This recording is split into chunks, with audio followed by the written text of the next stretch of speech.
e os dois tornam-se um. Esse é o título que nós escolhemos para o nosso encontro de hoje. Na verdade, o casal deveria, antes de se casar, compreender exatamente o que significa a união através do casamento. Mas, infelizmente, o mundo em que nós vivemos não nos prepara para isso, nem através de ensinos, nem através de modelos.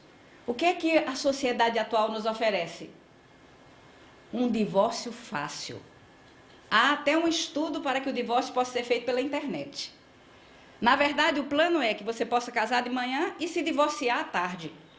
Mas nós sabemos que Deus tem um propósito para o casamento. E é esse propósito, através da sua palavra, que nós queremos estudar no dia de hoje. Portanto, o plano de Deus, ao criar duas pessoas tão diferentes como o homem e a mulher, e o que é um mistério, duas pessoas tão diferentes, mas que se completam. O plano divino foi que os dois tornassem-se um. Isso não é uma coisa muito fácil, mas sem dúvida é possível dentro do plano de Deus. O casamento foi ideia de Deus, nós sabemos disso. Quem idealizou o casamento foi Deus. Gênesis 2,18 diz: disse mais o Senhor Deus, não é bom que o homem esteja só. Vejam bem, a criação, desde o primeiro dia, ao terminar cada coisa que ele criava, Deus dizia, está bom, é bom, é bom. Mas no sexto dia houve uma coisa que não era boa. Deus criou o homem e Deus disse, não é bom que o homem esteja só.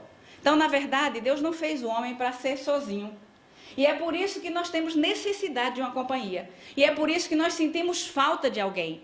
E é por isso que, à medida que nós crescemos e viramos adultos, nós nos sentimos incompletos sozinhos. Porque o plano de Deus foi que um fosse homem e mulher. Então, Deus disse, far-lhe-ei uma auxiliadora, que ele seja idônea. Há uma criatura semelhante a ele, mas extremamente diferente. E é aqui que está a beleza da unidade do casamento. Bem, o casamento foi ideia de Deus, em primeiro lugar, para acabar com a solidão do homem. Imaginem vocês, Jardim do Éden, algo maravilhoso, tudo perfeito, mas o homem estava sozinho. Os animais, cada um tinha o seu par. Ele tinha a companhia de Deus, mas ele se sentiu solitário. Eu costumo dizer que a mulher fez falta ao mundo antes mesmo de ser criada. Porque à medida que Adão começou a colocar o nome nos animais, Adão morava num bonito lugar, era o Jardim do Éden. Adão tinha um bom trabalho, um interessante trabalho, era nomear os animais, cuidar daquilo ali. Mas Adão se sentiu incompleto. Ao nomear os animais, Adão pensou, peraí, estou vendo todos com uma companheira. E para mim? Não tem ninguém para mim.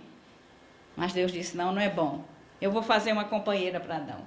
Eu vou fazer alguém que possa completá-lo.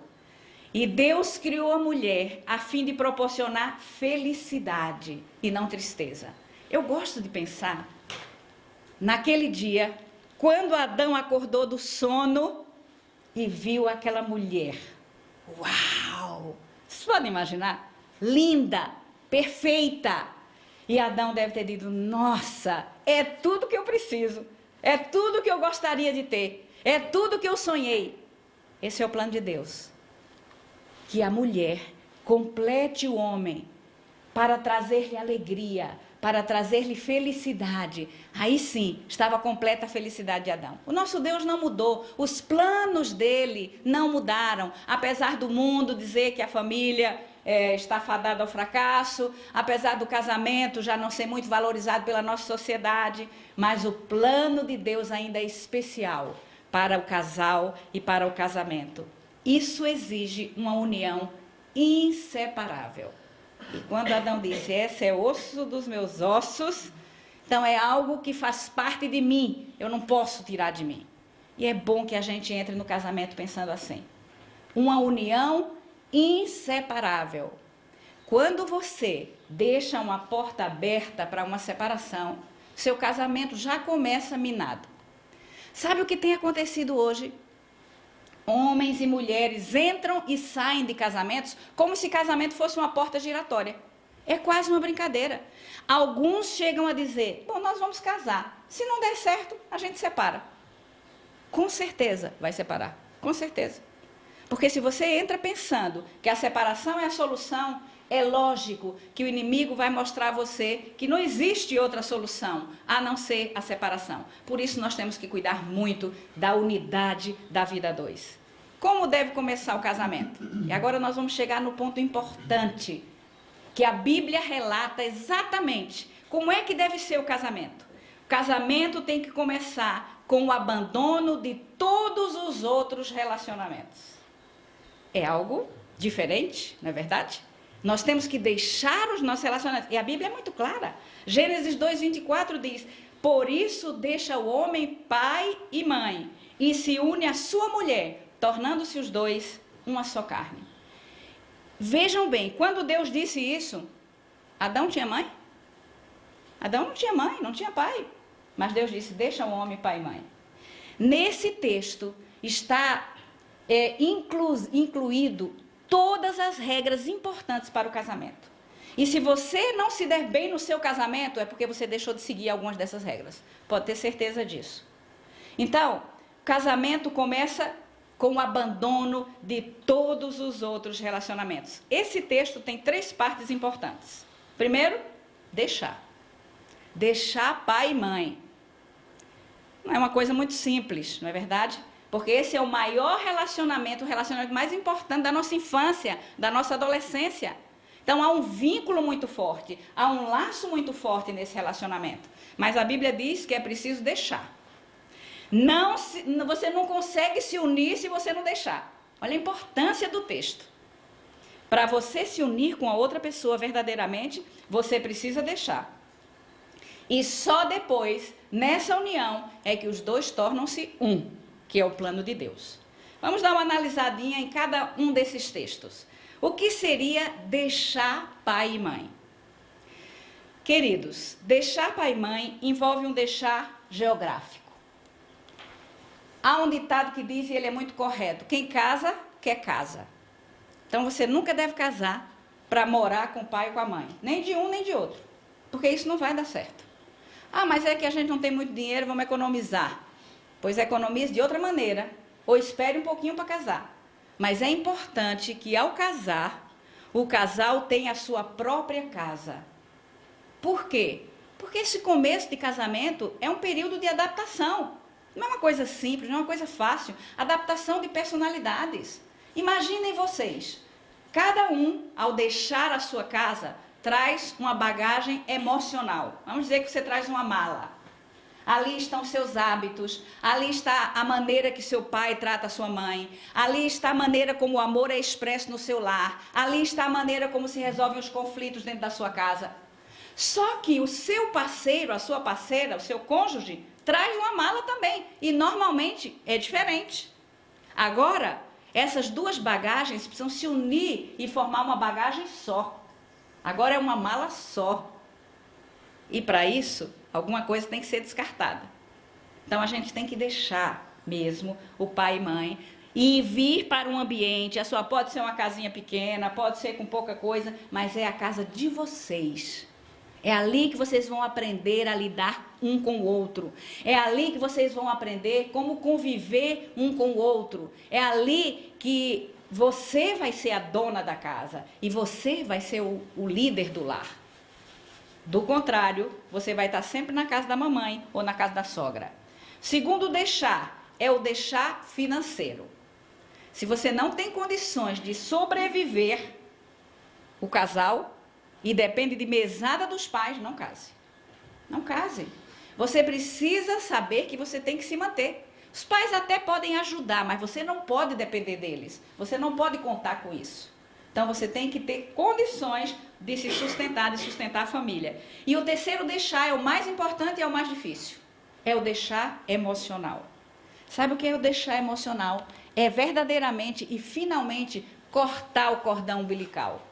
É você não ficar naquela dependência de pai e de mãe, a ponto de brigou, ai mamãe, ele brigou comigo, vou para casa. Ai mamãe, ela tá terrível, não estou aguentando a comida que ela tá fazendo, vou comer um pouquinho aí. Para com isso. Deixar emocional é você se desligar. Sabe o que passa a ser a pessoa mais importante da sua vida? Não são seus pais. E não pense que quando a Bíblia diz deixar, é para você abandonar os seus pais. Claro que não. Porque há um mandamento que diz honra o teu pai e a tua mãe. Então você deve sempre honrar, respeitar, tratar bem os seus pais. Só que o foco tem que mudar. Só que a coisa mais importante a pessoa mais importante não é sua mãe, não é o seu pai, é o seu cônjuge. E se assim não for, o casamento não vai dar certo. Pode ter certeza disso. É claro que nós pais precisamos também aprender com isso, né? Mas acontece com muita frequência, mais frequência do que deveria. Casais com anos de casamento e não conseguiram deixar emocionalmente. Eu li certa vez uma história que eu achei extremamente interessante. Numa casa, uma amiga veio visitar o casal que tinha acabado de casar a filha.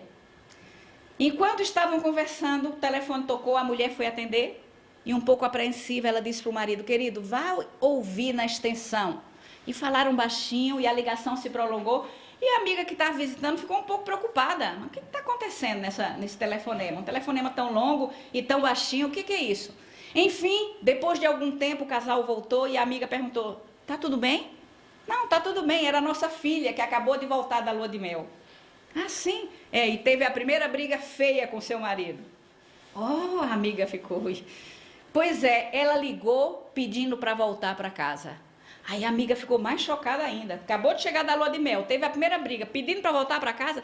Mas e aí? E o pai disse: e aí? Eu disse: filha, você já está em casa. Aí é a sua casa. Oh, se nós tivéssemos mais pais assim, nós teríamos menos separação.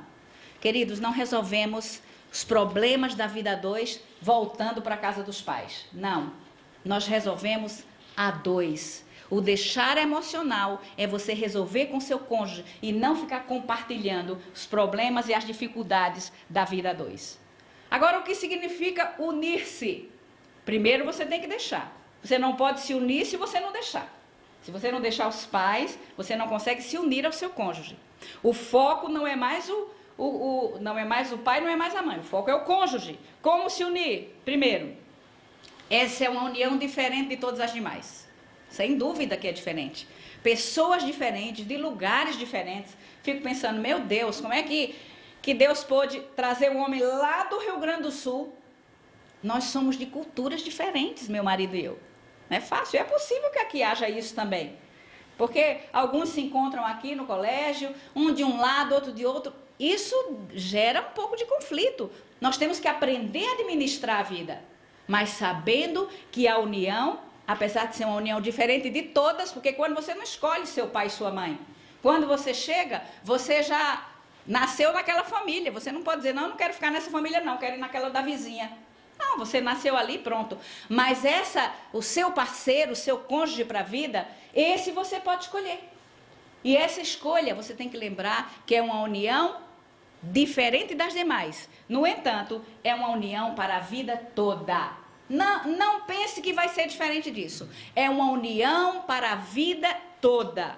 E essa união para a vida toda vai acontecer, queridos. Vai acontecer em alguns momentos da vida. Em alguns atritos, você vai se questionar: será que eu fiz a coisa certa? Será que eu não deveria mesmo me separar? Eu passei por isso. Eu me lembro lá no início do nosso casamento. Tá certo que nós não tínhamos muita orientação. Eu louvo a Deus por esses encontros de noivos, que ajudam vocês a enxergarem e a lidarem com os problemas antes que eles aconteçam.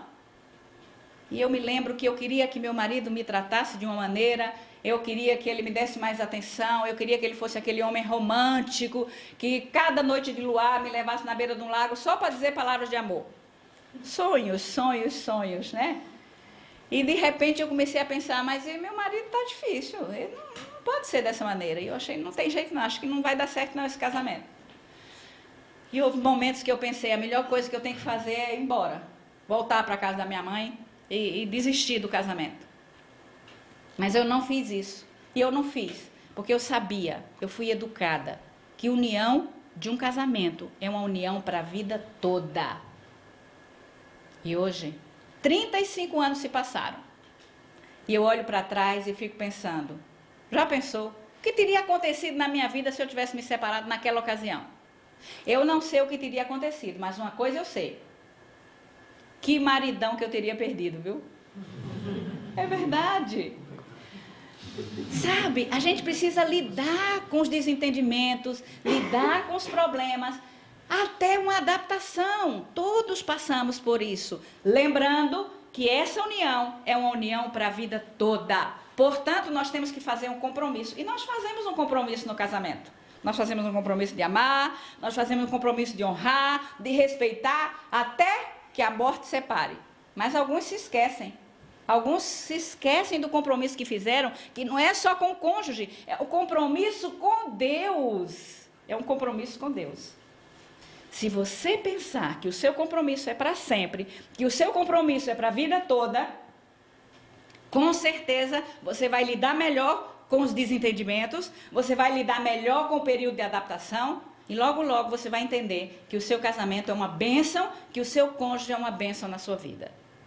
Eu quero que vocês entendam que na vida vocês estão fazendo, não é uma escolha que exige sentimento, é uma escolha que exige compromisso.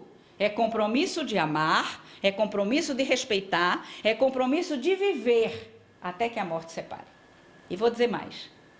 Se você excluir, e deve excluir, do seu dicionário emocional a palavra separação, a palavra divórcio, eu lhe garanto que as coisas serão resolvidas com muito mais facilidade. Com muito mais facilidade. Nunca usem a palavra separação como ameaça. Ah, mas você então está me tratando assim, eu vou embora. Então vamos nos separar. E nosso casamento foi um fracasso. Nunca pense assim. Agora, o que é tornar uma só carne? Aqui sim. Sugere a intimidade física. Deus planejou isso também. Olha que coisa maravilhosa. Deus que nos criou, Ele conhece cada um de nós, Ele sabe as nossas necessidades.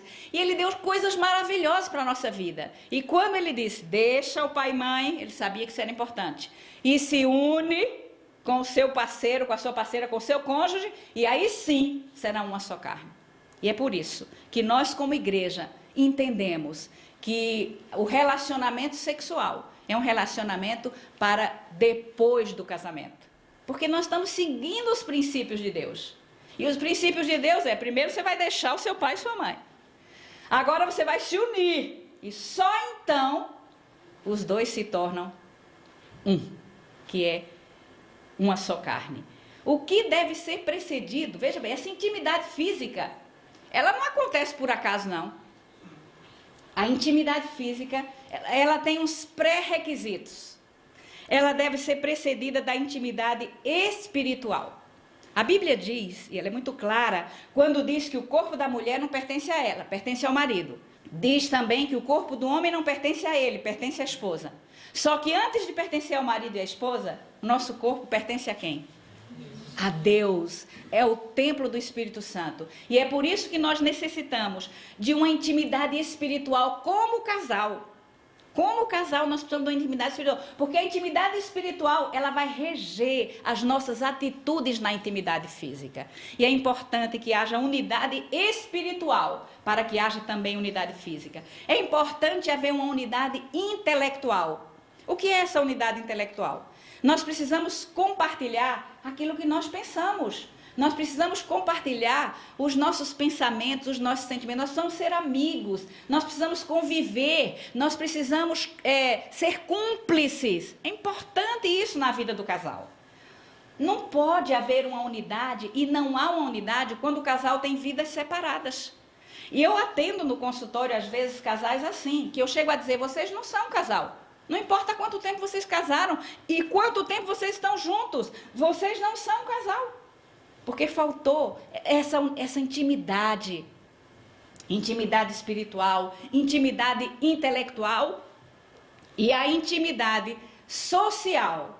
Veja bem, cada um é diferente do outro, mas nós temos que compartilhar também os amigos. Temos que entender que ao casar, as coisas mudam. Eu não posso casar e continuar sendo a mesma pessoa, agindo da mesma maneira, com os mesmos hábitos. Não, mas o dia de terça-feira é o dia de eu sair com meus amigos e eu vou continuar fazendo assim. Não é bem assim. As coisas mudam e nós precisamos compartilhar essa intimidade social porque isso é importante para a unidade do casal. Portanto, para nos tornarmos uma só carne, é importante que haja intimidade espiritual, intelectual e a intimidade social. Isso vai nos ajudar a nos tornar uma só carne. Agora, o que é o início da experiência de uma só carne? Eu estou falando para casais que vão começar a intimidade física depois do casamento. Então, o que é o início da experiência de uma só carne? É a lua de mel. Lua de mel tem que ser uma coisa planejada. E vou dizer a vocês, não se preocupem não. Ah, mas eu quero fazer uma viagem à Europa. Ah, eu quero fazer uma viagem aos Estados Unidos. Gente, a lua de mel, ela não é para você conhecer lugares diferentes e ter uma vida intensa de programas. Ela não tem esse objetivo. Deve ser um período agradável e não um período cansativo. Já encontrei casais que foram fazer lua de mel na Europa. Voltaram exaustos, super cansados, brigaram a lua de mel inteira, porque não tinham tempo para conviver. Porque eles tinham que correr, estavam viajando de trem pela Europa, então passava a noite viajando durante o dia e ia conhecer lugares. Isso é lua de mel? Não, isso são férias. Deixa isso lá para frente. Lua de mel, você deve ir para um lugar tranquilo, um lugar onde você possa conhecer um ao outro. Não façam viagens muito longas, porque isso só vai cansar vocês e não adianta nada. Qual é o propósito da lua de mel? Primeira coisa, conhecer um ao outro. Esse é o propósito. Conhecer um ao outro. E você não pode conhecer com a agenda lotada de atividades. Portanto, busque um lugarzinho tranquilo e fique bem à vontade. Pode fazer alguns passeios, mas não demais. Porque não é o momento próprio para isso. Você precisa conhecer o seu parceiro, a sua parceira, fisicamente, emocionalmente e espiritualmente. É o primeiro momento onde vocês vão viver juntos. Não importa se você namora 7 anos, 10 anos, 3 anos, não importa. Quando você passa a viver debaixo do mesmo teto, é diferente. As coisas mudam. Então, é preciso um conhecimento e a lua de mel deve ser usada para isso. Tempo para andar de mãos dadas, tempo para um olhar para o outro, para conhecer o corpo um do outro, tempo para ler a Bíblia, tempo para aprender a se relacionar fisicamente. Conversas íntimas, é um momento que vocês têm que ter para vocês. Então, planejem bem a lua de mel, para não ser algo cansativo e que vocês cheguem de volta tão exaustos que não aproveitaram nada. Então, cuidado com isso. As expectativas. Eu me lembro no meu casamento, uma amiga me procurou, ela já era casada, e ela me disse, Deise, na festa, né? Depois da cerimônia, e ela me disse, Deise, eu tô com pena de você. Você está pensando que vai para a lua de mel? Você vai para a lua de fel. Eu fiquei assustada. Eu era muito jovem, inexperiente, sem muito conhecimento. Quais são as suas expectativas com relação à lua de mel? Alguns pensam, nossa, a lua de mel é uma maravilha, né? É sair, ir para um hotel e tudo vai acontecer de uma maneira perfeita. Eu quero dizer a vocês que a perfeição não é assim tão fácil. Então, não espere uma harmonia sexual já na lua de mel. Estou falando de novo. Quero me dirigir especialmente para os casais que se guardaram puros até o casamento. A lua de mel não é uma coisa, bom, agora casamos, pronto, vai dar tudo certo. Dá, mas é um investimento. Você lembra quando você aprendeu a dirigir carro? Quem não passou por isso? Eu me lembro quando eu comecei a aprender a dirigir, eu não conseguia. Eu estancava o carro, eu não conseguia associar a embreagem com o acelerador. Não sabia. Eu, quando pisava no acelerador, tirava, eu estancava o carro, porque eu não sabia lidar com isso. A vida sexual do casal é assim também, a gente tem que aprender. No começo, algumas coisas de errada vão acontecer. Tenham paciência, tenham calma. Vai um tempo para as coisas irem se adequando. A gente precisa de tempo e isso não se desespere. Leva tempo para um perfeito entrosamento e é preciso conhecimento mútuo, confiança para uma entrega sem reservas. E é isso que traz a harmonia conjugal, uma entrega sem reservas. Se você moça, se guardou pura até o casamento, é lógico que você vai ter uma certa timidez. O marido também, o rapaz também, não tenha dúvida disso. E isso gera uma situação constrangedora. Se é a primeira experiência do jovem também, é possível que ele não tenha muita paciência para fazer as coisas, seguir o processo normal, os caminhos que devem seguir. Por quê? Porque está muito eufórico, porque é um começo, porque tudo é novidade, porque não dá tempo trabalhar direitinho as coisas como devem ser feitas. Mais tarde nós vamos falar especificamente sobre a sexualidade. Mas eu quero dizer a vocês que não esperem da lua de mel estrelinhas brilhando e tudo maravilhoso. Não quer dizer que vai ser ruim a sua lua de mel. Mas as coisas acontecem de uma maneira lenta. Não se preocupe somente com o físico, se preocupe com a harmonia emocional, com a harmonia espiritual, porque daí vocês vão ter melhor resultado. Bem, agora você está prestes a se casar. Seria ótimo se junto com a sua certidão de casamento viesse um pacotinho de presente. Está aqui. Você abria, é a sua felicidade. Como nos contos de fadas. Felizes para sempre. Você não precisava fazer mais nada. Mas não é assim. Não é assim. Olha, na verdade, eu louvo a Deus por esse encontro. Porque você precisa aprender a ser marido.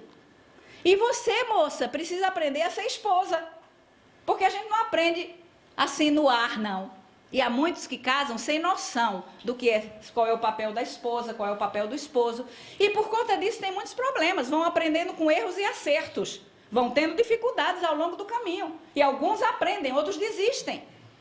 Mas a Bíblia é muito clara. A Bíblia deixa o papel do marido. Qual é o papel da esposa? Então vamos ver em primeiro lugar, qual é o papel do marido? Qual é o papel que você tem que desempenhar no seu lar após o seu casamento? Mais importante papel, você é o sacerdote do seu lar.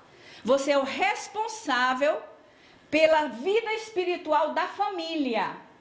Portanto, cuidado. Para você liderar, você tem que dar o exemplo.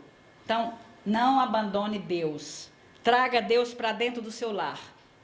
Bíblia, oração. É bom que o casal ore junto. Isso faz bem. Culto familiar. Eu não vou entrar muito nessa parte espiritual, porque eu sei que meu marido vai falar disso mais tarde. Mas eu quero dizer que você, marido, futuro marido, como sacerdote do lar, você é o responsável pela vida espiritual da família, da sua esposa, dos seus filhos, na sequência. Então, entenda que essa sua responsabilidade exige de você um compromisso primeiro com Deus. Então, busque a Deus para você ser verdadeiramente o sacerdote do seu lar. Segundo ponto, você é o líder. A Bíblia diz isso claramente. Então, mulheres, tenham calmas, mas ao casar nós temos um líder. E o líder é o marido. A Bíblia diz que o marido é o cabeça da mulher. Está dito. Não fui eu, foi Deus. Mas como o cabeça? E agora eu vou perder a minha individualidade, vou perder a minha personalidade? É claro que não. Porque Deus compara o papel do marido com a vida de Cristo e a esposa com a sua igreja. Portanto, ele vai liderar a esposa como Cristo liderou a sua igreja. É uma liderança de serviço, é uma liderança de amor, é uma liderança de atender às necessidades. É assim, marido, que você vai ser o líder do seu lar.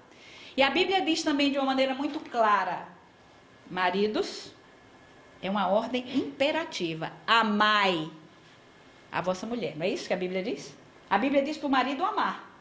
Então, Deus que nos fez e conhece as nossas necessidades e características, Deus disse que o marido deveria amar. Na sequência, pela lógica, deveria ter também um texto que dissesse: mulheres, amai também os vossos maridos. Não diz. Por que será? Deus sabe qual é a necessidade de cada um. Não que o marido não precise de amor, ele precisa. Mas a maneira de expressar o amor entre homens e mulheres é diferente. E Deus, sabendo disso e sabendo da necessidade da esposa pelo amor, Deus disse ao homem: marido é para amar, não é para discutir. Não é para dizer, bom, eu vou amar se a minha esposa for camarada. Não, se ela me incomodar, eu não vou amar mais não. Não diz isso. Indiscutivelmente, maridos, o seu papel como marido é amar a sua esposa, amar como Cristo amou a sua igreja. E sabe o que eu acho mais lindo? Você tem que amar a sua esposa como você ama o seu próprio corpo, que cuida dele. Quando você sente uma dor, você não vai atrás buscar remédio para a dor? Você gosta de se machucar? É assim, marido, que você deve amar a sua esposa. Cuidando dela, para ela não sofrer, para ela não se machucar, para ela não ficar mal. É assim que você tem que amar. Esse é o papel do marido. E você só vai seguir isso, querido, seguindo o modelo de Jesus. Não tem outra maneira. Eu, às vezes, recebo no consultório casais que me dizem, olha, tá muito difícil, acabou o amor, não tem mais amor, o que é que a gente vai fazer? Há momentos da vida que parece que o amor acabou. E alguns casais pensam que esse é o momento, bom, acabou o amor, o que é que a gente vai fazer? Tem que separar e buscar o amor. Esse é o grande erro. Quando parece que o amor acabou, você não pode buscar esse amor num lugar onde não tem amor. Era como se você precisasse de pão e você fosse a uma farmácia. Não tem pão em farmácia. Alguns buscam o amor onde ele não existe. A Bíblia é clara, só existe um lugar, uma fonte de amor. Deus é amor. Portanto, maridos, para que você possa amar a sua esposa da maneira que Jesus ama a sua igreja, você tem que estar ligado com ele. Não tem outra maneira. Não tem como você chegar perto se você não estiver ligado a Jesus. Esse é o modelo. E aqui está o papel do marido. Agora, o amor é tão importante para a esposa. O amor faz uma diferença tão grande na vida da esposa. E a mulher ama de um jeito diferente. E ela entende o amor de uma maneira diferente. E aqui é que está o problema. Porque muitas vezes o homem ama, mas a esposa não se sente amada. Adianta? Não adianta. Não adianta. O homem pode dizer, mas eu amo minha esposa, eu amo minha noiva. Mas se ela não se sente amada, não adianta. O amor tem que chegar lá. E você, marido, futuro marido, você tem que entender que você tem que expressar esse amor de uma maneira que ela possa entender. E isso vai contra todos os seus hábitos. Porque o homem expressa amor de um jeito diferente. Para um homem amar é providenciar coisas, bens materiais, e vou dar uma casa melhor, estou preocupado comprando um apartamento para o casamento, porque eu amo muito. Para a mulher amar e ficar pertinho. Hoje é fácil ficar pertinho que vocês estão noivos.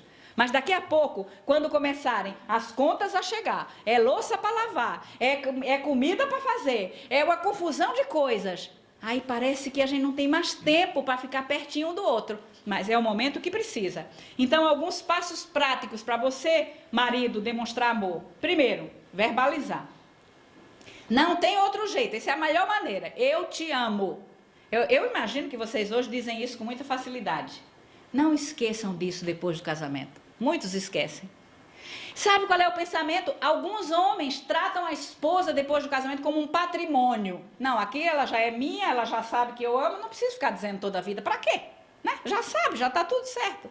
Engano, queridos. Diariamente a esposa precisa ouvir eu te amo, isso para sempre. Então é melhor começar treinando logo, viu, marido? Porque isso é para sempre.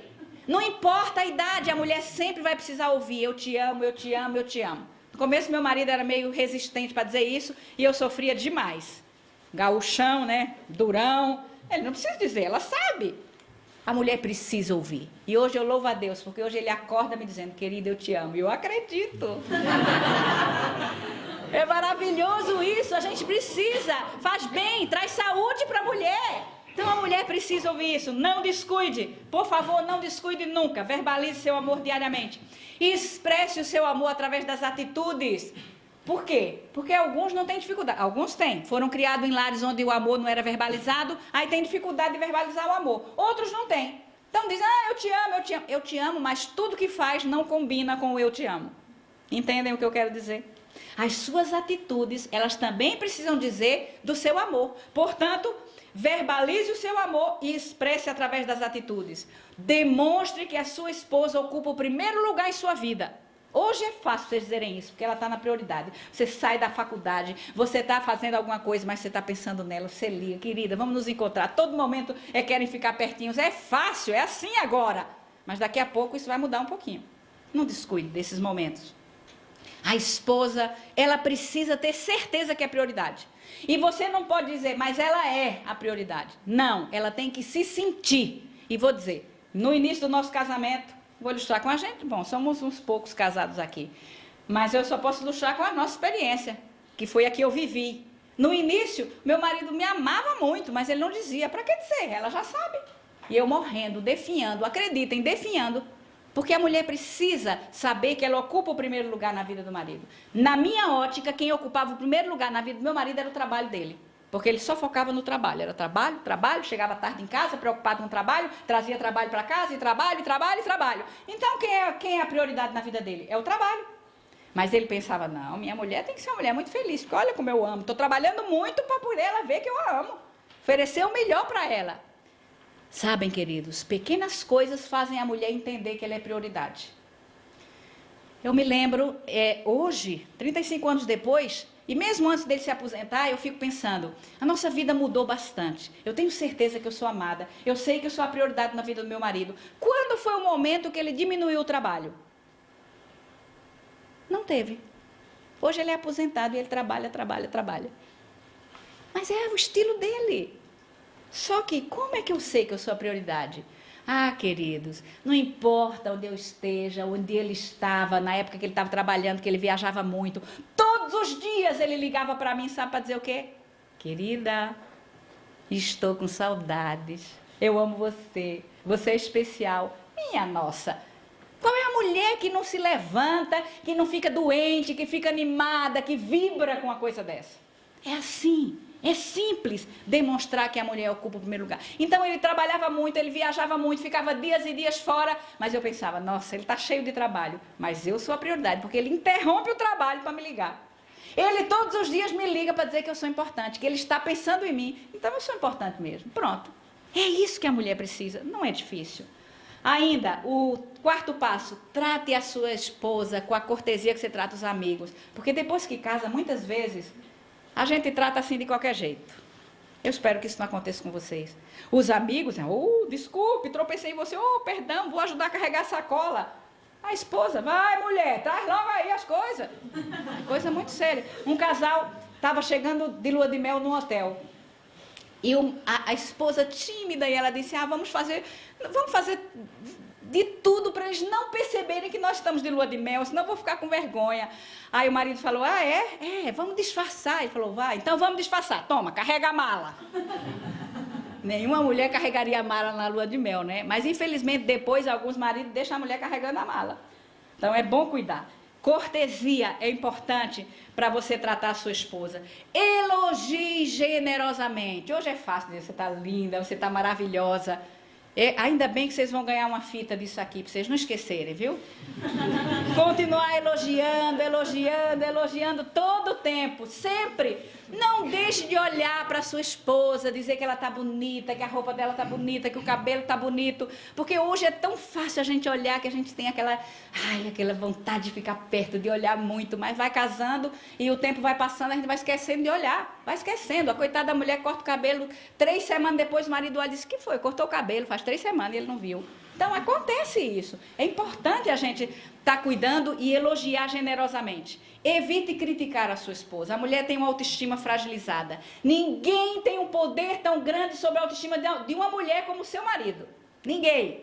Então, por favor, cuidado. Não critique a sua esposa. E pior, quando as críticas são de cunho pessoal. E mulher, você está muito gordinha, precisa de uma dieta. Não faça isso nunca, porque isso é uma tragédia. Tá ficando velhinha. Não, que isso, por favor, se ela está ficando velhinha, você também está ficando, né?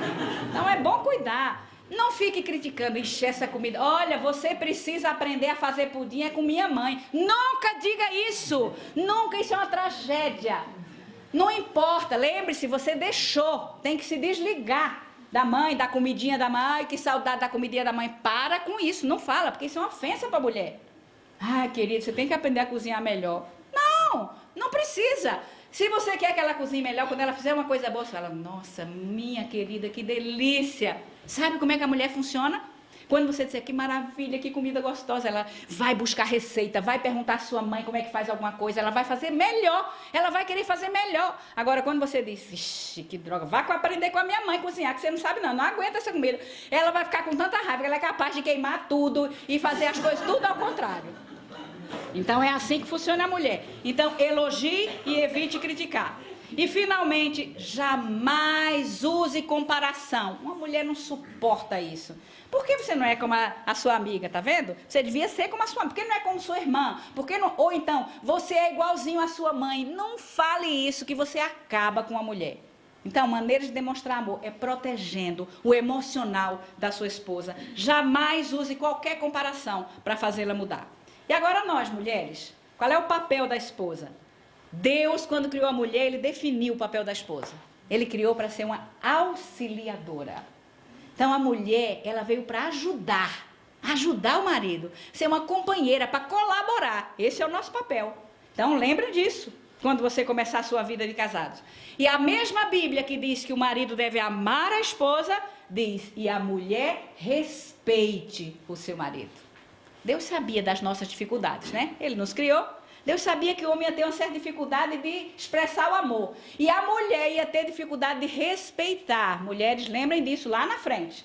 Quando você estiver por aqui com o seu marido e tiver vontade de dizer, você não vale nada, engula. Ore, respeite o seu marido. Não desqualifique ele, não xingue. Olha, outra coisa, nunca usem palavras de baixo calão, nem nas piores brigas de vocês. Nunca, nunca, nunca. Isso é tragédia para o casamento. Nem dizer assim, você é um antipático, você é chato, eu não aguento você. Não diga. Quanto mais coisas piores, né? Que às vezes na hora de uma briga, de uma irritação, você fala. Não fale, nem a mulher, nem o marido. O respeito é fundamental para um bom relacionamento conjugal. E a mulher, é papel da esposa submeter-se à liderança do marido. Lembrando, seu marido vai liderar você como Cristo, seguindo o exemplo de Cristo. Então não é difícil se submeter a essa liderança de um homem que lidera com amor, não é um autoritário. É um homem que está preocupado com você, com o seu amor. Agora, mulheres, se há um impasse dentro de casa, se tem que ser tomada uma decisão e vocês não concordam, o homem é quem tem a palavra final. Ele é o líder, lembre disso, e você precisa se submeter, mesmo que você não concorde muito.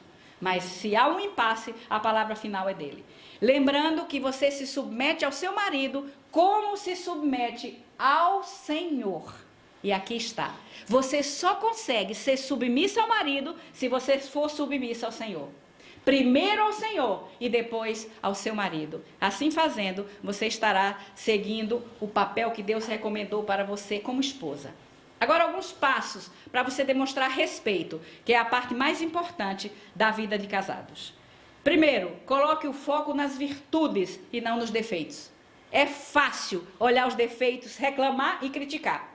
Mas não, olhe para as virtudes. Seu marido vai ter muitas virtudes, foi por isso que você o escolheu. E às vezes, depois que casa, se esquece disso. Segundo ponto, não fale mal do marido. Não fale mal dele nem para sua mãe, nem para a vizinha, nem para sua irmã, nem para a amiga. Não fale mal. Respeite o seu marido. Demonstre que ele ocupa o primeiro lugar em sua vida. E é respeitando ele que você demonstra. O respeito para o homem é tão importante quanto é o amor para a mulher.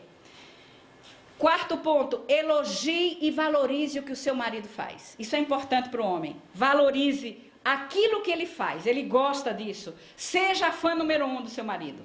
Demonstre confiança. Não fique, mas o que é que está acontecendo? Mas para onde você vai? Com quem você estava? Não, confie no seu marido, isso é importante para ele.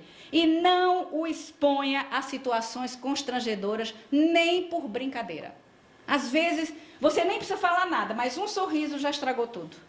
Então, se alguém está brincando com seu marido ou dizendo alguma coisa que vai constrangê-lo, você seja a primeira a defender e não a dizer, ele é assim mesmo, é o jeito dele, pois o que é que eu vou fazer? Casei com ele assim, tem que aguentar. Cuidado, cuidado. Aceite aquilo que não pode ser mudado. Às vezes as mulheres pensam que elas podem consertar o mundo começando pelo marido. E eu quero dizer a vocês que isso não funciona. Então é claro que marido tem que mudar um pouco, a esposa tem que mudar um pouco no começo de um casamento. Mas aceite aquilo que não pode ser mudado. E muita coisa, mulher, você tem que aceitar. Casamento, queridos, é coisa séria. É uma instituição divina. Para que você seja feliz, você tem que seguir o plano de Deus e desfrutar as bênçãos que Deus planejou para vocês dois. Deus planejou um lugar especial, que é o seu lar. Deus planejou bênçãos especiais para vocês como casal, mas você só vai conseguir se você cumprir o plano de Deus. E eu pus esse casalzinho velhinho aí de propósito. Alcançar a devida compreensão da relação matrimonial é obra da vida inteira. Então não pense, não, agora casei, eu sei tudo, eu estou por dentro, eu já sei como lidar com a minha esposa. Não sabe, a gente passa a vida inteira aprendendo. Porque os que se casam ingressam numa escola onde nunca nesta vida se diplomarão. Nós estamos com 35 anos de casados, meu esposo e eu, mas nós aprendemos a cada dia ainda a lidar um com o outro e a lidar com o nosso casamento. E vocês não serão diferentes. Portanto, tenha o coração aberto para aprender. Busquem a ajuda de Deus. Lembrando que vocês vão entrar numa escola e vocês nunca vão saber tudo, vocês nunca vão se diplomar, mas com a ajuda de Deus, vocês verdadeiramente poderão se tornar um. Esse é o propósito de Deus. Marido e esposa se tornando um com a bênção de Deus. Que Deus abençoe a vocês. Amém.